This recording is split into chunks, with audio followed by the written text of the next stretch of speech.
സഹോദരിമാരെ, ഒരു കാര്യം പ്രത്യേകമായിട്ട് ഉണർത്താനുണ്ട്. നമുക്കെല്ലാം അറിയാവുന്നത് പോലെ ആറ്റുകാൽ പൊങ്കാലയാണ് ഏതാനും ദിവസങ്ങൾക്കകം വരുന്നത്.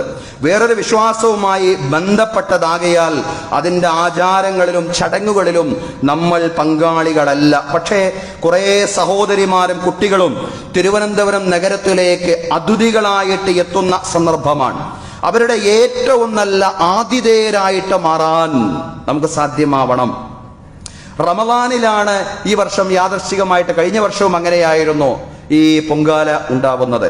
ഏതായാലും റമദാനിൻ്റെതായ ഏറ്റവും നല്ല സന്തോഷത്തിന്റെ, സാഹോദര്യത്തിന്റെ, സ്നേഹത്തിന്റെ അനുഭവങ്ങൾ അവർക്ക് സമ്മാനിക്കുവാൻ, നമ്മുടെ സഹോദരിമാർക്കും അതുപോലെ തന്നെ അവരുടെ കുട്ടികൾക്കും സമ്മാനിക്കുവാൻ നമുക്ക് സാധ്യമാവണം. കുടിവെള്ളവും റമദാൻ വിഭവങ്ങളും എല്ലാം അവർക്ക് നാം സമ്മാനിക്കണം. അവർക്ക് വിശ്രമിക്കാൻ സൗകര്യം ചെയ്തു കൊടുക്കണം. നമ്മുടെ മസ്ജിദുകളും വീടുകളും എല്ലാം അവരുടെ മുമ്പിൽ പൂർണ്ണമായും തുറക്കപ്പെടുന്ന ഒരു സാഹചര്യം തീർച്ചയായും ഉണ്ടാവേണ്ടതുണ്ട്. സ്നേഹവും സാഹോദര്യവും.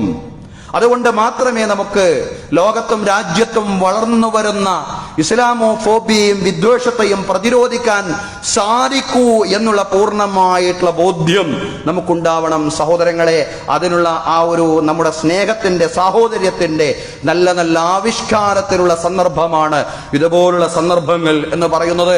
അല്ലാഹു തആല അല്ലാഹുവിന്റെ പ്രീതി ഉദ്ദേശിച്ചുകൊണ്ട് ജാതിമത വ്യത്യാസങ്ങളില്ലാതെ എല്ലാവർക്കിടയിലും സ്നേഹവും സാഹോദര്യവും ശക്തിപ്പെടുത്താൻ വേണ്ടി നാം നടത്തുന്ന എല്ലാ ശ്രമങ്ങളെയും പടച്ചതമ്പുരാൻ നമ്മിൽ നിന്ന് സ്വീകരിക്കും.